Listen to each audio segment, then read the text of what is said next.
Um,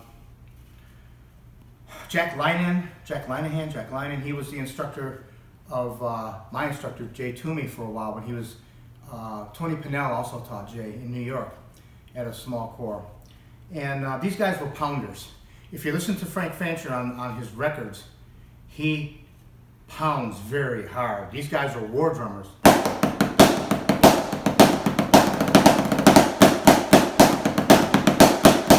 They are pounding. They are just pounding. Jay Burns Moore was of that caliber, I think. Frank Fancher, his recordings that we have now are of that caliber. They are war drummers. You wanted to be heard on the field of battle. They are still war drummers. They are still switching from war to music.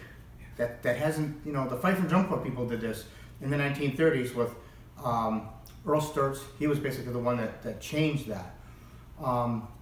So Jay Burns Moore, Jack Linehan, the J. Frank Martins of the time. Frank Martin was a very famous drummer. He was an Army drummer. He played around the tree. He played this way. And he did not play high. He only played 6 inches off the head. And people did not respect that. The fife and drum people never respected that. So that is different than a Sturtz. Sturtz would have you play high, but your arms were in close to the body, and when they did a breakdown, the breakdowns were supposed to be exact up and exact down. And if you're pounding, if you're trying to pound,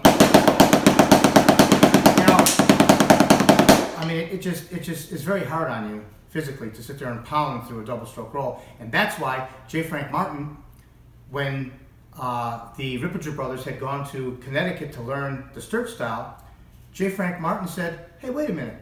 It's physically impossible to play a roll, to do this at 132 beats a minute. You can't do this at 132 beats a minute. That is not physically possible, he was saying. Well, yeah, if you're pounding, you can't play that fast. If you're taking some of the weight off the sticks, some of your physical pressure off the sticks,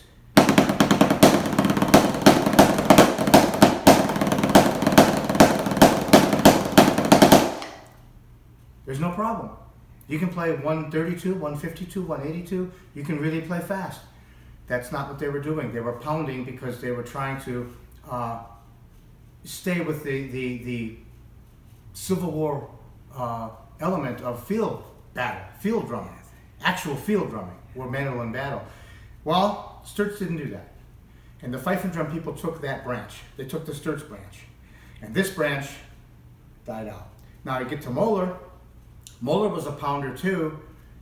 His problem was that his style was so archaic that it couldn't make the switch after World War II from 128 beats a minute to whatever the drum and bugle corps were going to be doing. His stuff was more the ancient 110 technique and style and speed.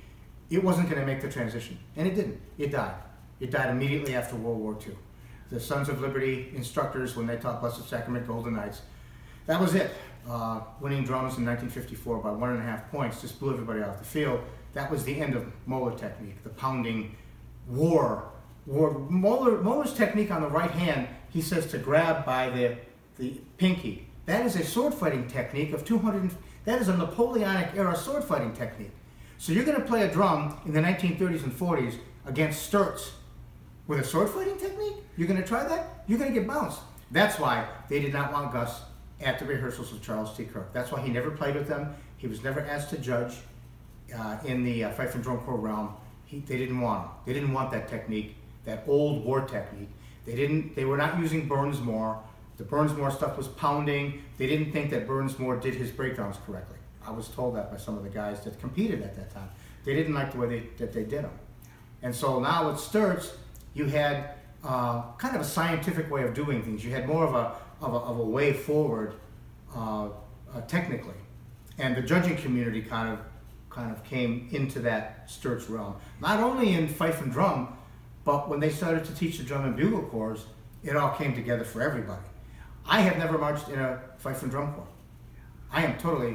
My technique is totally from fife and drum. I've never marched in one. There's a lot of drum corps kids, a lot of the competitors in the 70s from drum corps that were winning DCI individuals were all arm drummers. We either play pinky out, we either play the Sturtz or the Sons of Liberty style, through Bobby Thompson or through Jay Toomey, or you play the Sturt style, which is this finger in, which is the Cavaliers, which is more Casper Trooper, Santa Clara Vanguard, and later the Blue Devils. That's the step forward. That other lineage, of Burnsmore and Jack Linen and all these guys, that died out. And for some weird reason, these college professors that never marched in a competition field, that really don't play very well in the rudimental realm, they brought back Moeller technique in the 1990s, saying, "Oh, it's so musical," and it has destroyed a lot of kids. It has destroyed a lot of young players because they learn the technique, and by the time they're 15 or 16, they cannot be fixed.